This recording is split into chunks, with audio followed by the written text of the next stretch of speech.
Assalamualaikum warahmatullahi wabarakatuh.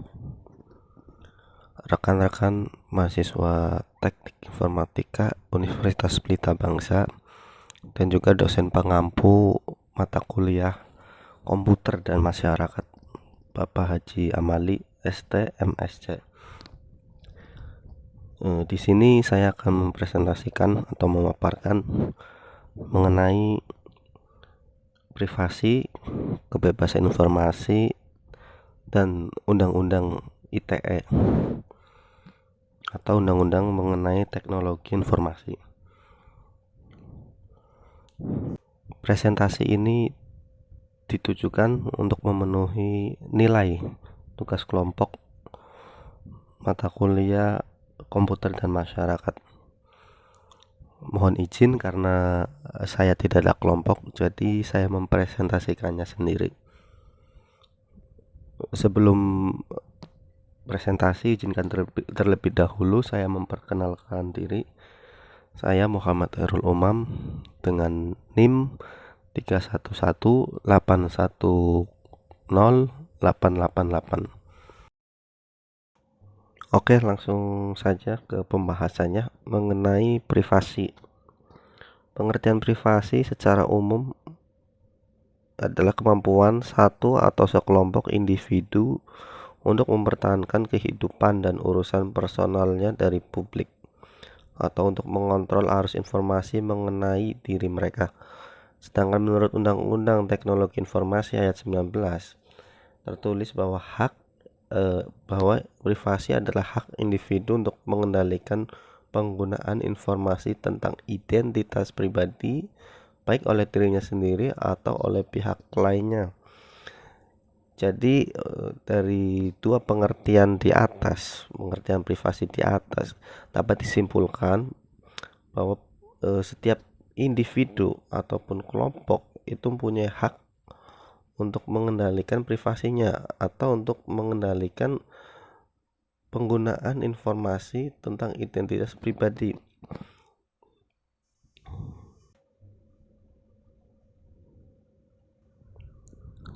Kemudian hukuman dan pidana tentang privasi dalam pasal 29 mengenai pelanggaran hak privasi tertulis barang siapa dengan sengaja dan melawan hukum memanfaatkan teknologi informasi untuk mengganggu hak privasi individu dengan cara menyebarkan data pribadi tanpa seizin yang bersangkutan dipidana penjara paling singkat 3 tahun dan paling lama 7 tahun. Jadi untuk masalah privasi ini sudah diatur dalam Undang-Undang Teknologi Informasi bagaimana hukuman bagi pelanggar privasi ini dan apa saja yang dikategorikan pelanggaran privasi. Lebih detailnya mungkin nanti ada di undang-undang mengenai teknologi informasi. Salah satu contoh pelanggaran privasi yaitu terjadi pada Facebook Apps pada sekitar bulan Oktober 2010.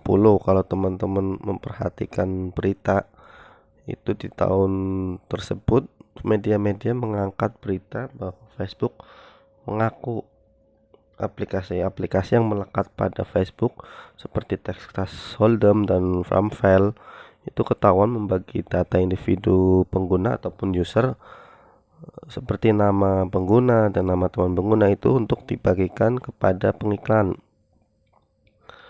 Dan ini termasuk pelanggaran privasi. Jadi kalau teman-teman lebih detail, lebih memperhatikan apabila kita akan menginstal aplikasi, contohnya seperti aplikasi-aplikasi yang ada di smartphone yang di-download lewat Play Store ataupun App Store, itu ketika awal kita menginstal itu akan ada yang namanya notifikasi untuk meminta izin membagikan privasi. Sedangkan yang terjadi pada Facebook Apps ini, pada aplikasi-aplikasi seperti Texas Hold'em, Farmville, itu mereka tanpa seizin user membagikan data-data pribadi dari pengguna ini. Dan ini termasuk pelanggaran privasi. Pengertian kebebasan berasal dari kata dasar bebas, adalah hak asasi manusia yang paling dasar, di mana masih adanya keterikatan terhadap aturan-aturan atau norma-norma yang berlaku di mana tempat itu berada. Jadi yang dimaksud kebebasan itu bukan berarti kita bebas melakukan sesuatu ataupun melakukan hal-hal yang kita inginkan. Itu bukan berarti begitu ya. Karena kebebasan itu tetap dibatasi dengan yang namanya norma-norma dan aturan-aturan pada wilayah tersebut. Jadi kebebasan itu bersifat universal. Kenapa dikatakan universal? Karena arti kebebasan itu dari dalam suatu wilayah dengan wilayah lain itu akan berbeda. Contohnya kebebasan Indonesia dengan kebebasan di negara-negara Eropa itu tentunya akan berbeda. Definisinya itu akan berbeda. Karena apa? Karena norma-norma dan aturan-aturan di wilayah tersebut itu akan berbeda-beda. Berikutnya informasi. Informasi adalah suatu kenyataan, data, item yang menambah pengetahuan bagi penggunanya. Informasi adalah kenyataan yang menunjukkan hasil pengolahan data yang berguna kepada yang menerimanya. Privasi informasi atau security. Sebuah informasi harus aman, dalam artian hanya diakses oleh pihak-pihak yang berkepentingan saja sesuai dengan sifat dan tujuan dari informasi tersebut. Informasi ini sifatnya sensitif. Informasi pribadi ini sifatnya sensitif. Jadi untuk keamanan dari informasi pribadi itu harus bersifat tertutup. Dalam artian tidak boleh diakses oleh sembarangan orang, oleh pihak-pihak yang tidak berwenang, oleh pihak-pihak yang tidak berkepentingan. Jadi keamanan informasi ini itu harus benar-benar dijaga dan hanya bisa diakses oleh pihak-pihak yang mempunyai kewenangan. Ciri-ciri kebebasan informasi yang pertama yaitu keterbukaan maksimum. Tentunya suatu kebebasan informasi itu harus terbuka secara umum. Hal ini tentunya untuk mempermudah user memperoleh informasi.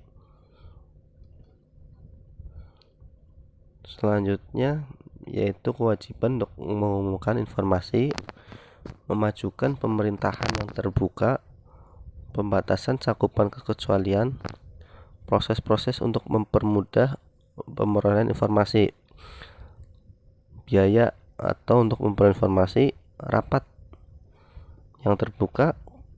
Keterbukaan informasi adalah prioritas.